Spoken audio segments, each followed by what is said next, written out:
What up, perps? Kid Copious, back in effect. Purple State Party. You know what we're doing here. We're repping America, the center, and common sense. And you know what?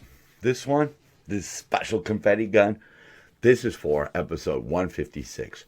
3 years. 3 years of Purple State Party. There you go. Confetti gun. Confetti gun. Ha ha ha. So, right now, I just wanted to address anybody who's ever watched this and just let you know, thank you for fueling the fire. I started this because I was sick of red and blue. I thought it was time that the center takes back the power from the media. The future is purple. The enemy, both of them, are weakening. They're clinging to these fringy ideologies, fringe ideas, and their corruption is constantly now being exposed. And the time to strike is now. We must disrupt the status quo, however we can, but with common sense. We must move back to the middle before either side drags us off a cliff. And that edge is near. And I'm optimistic that we can, and we can soon. Well, yeah, here's another one we can argue until the cows come home. Sure, Trump made a grandstand effort to go to East Palestine, Ohio, where that toxic train wreck happened. And yes, Biden did go to Ukraine. Did they both do it for photo ops? Sure. But whose photo op was in America? And whose photo op was in the country that has a company that paid his son on ungodly amounts of money? I just wanted to put this up here. Anthony Hopkins celebrates 47 years of sobriety. I'm coming up on, I think, 31 years. It's a struggle. And you have to view it as a struggle. I'll give you 2 pieces of advice about sobriety. One, don't do it alone. Get yourself to a doctor. Get yourself in a hospital. It's dangerous. I lost a friend who tried to go cold turkey. Okay?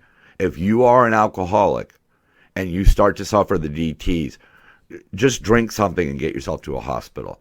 And once you do sober up, remember, it's a daily struggle and you must change your life to combat those daily struggles. You got to cut out too much drama, and you can't run from it.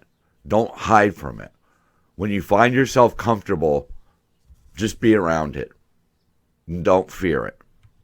That may have been more than 2 things, but they're all good. DirecTV removed Newsmax. This is how censorship works. We can argue all day long that DirecTV has the right to remove Newsmax. That's fine. Private company, do whatever you want. But at the same time, we need to recognize this for what it is. This is censorship. This is a violation of the First Amendment. Maybe they're allowed to do it, but at the American heart that beats in this chest, that's a violation of the First Amendment. You're stripping people of their rights to get both sides. People in the middle know that you need to listen to both sides. That's how we end up in the middle. We listen to both sides. If opposition to mask mandates was inspired by right-wing ideology, then a lot of right-wing ideologies were vindicated by the Cochrane report. Corcoran? I don't know. I've heard it both ways. Basically, a massive study on the efficiency of masks in stopping certain diseases was somewhat useful. Little to no difference. And there's, it's from the Corcoran. Physical interventions to interrupt or reduce the spread of respiratory viruses. Boom. Came out the end of January. It's just getting into my cipher right now. But it made little to no difference. And that it was an error that had physical, psychological, pedagogical, and political cost. I'm going to have to look that word up. We'll put it down below here. But, of course, she insists that if done the right way, we can, quote, make time for space and for community, solidarity, and love, the true tenets of a good life. Wow. I can smell the patchouli. More likely is the creation of populations preferred by authoritarian governments.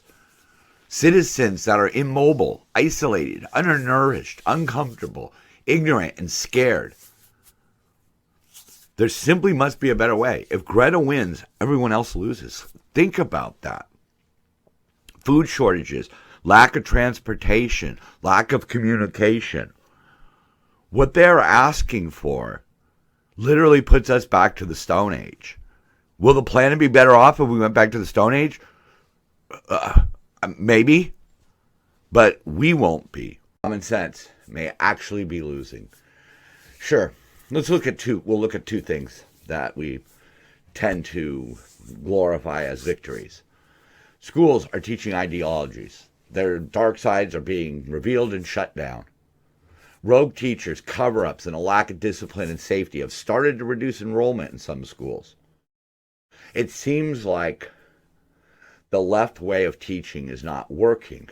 People are fleeing it. But one of the biggest complaints about public schools from students, parents, even teachers is overcrowded classrooms.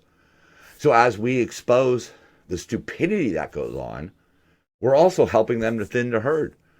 Homeschooling, private schools, charter schools, and other alternatives still lead to the college system where people can be brainwashed by the left.